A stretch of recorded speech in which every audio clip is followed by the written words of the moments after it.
Sasa kumeanza kuchangamka. Msikilizeni dada mwenzenu. Shenzi kabisa kila kandilo huyo. Aisee. Hebu msikilizeni hapa. Mimi sina haja ya kuambia, kuwaelezea nini kazungumza.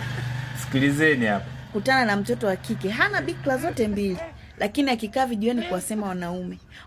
Wanaume malaya. Wewe, kuna mwanaume malaya?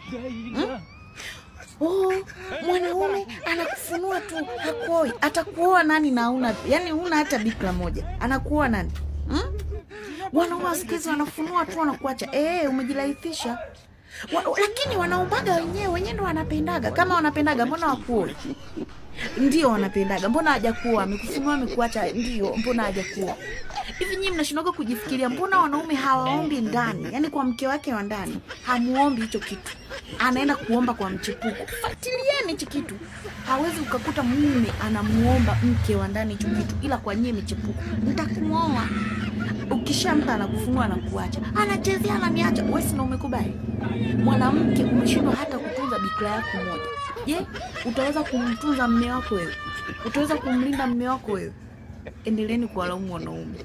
Lakini mjue kabisa kama hauna bikra hata moja, kuolewa ni ngumu.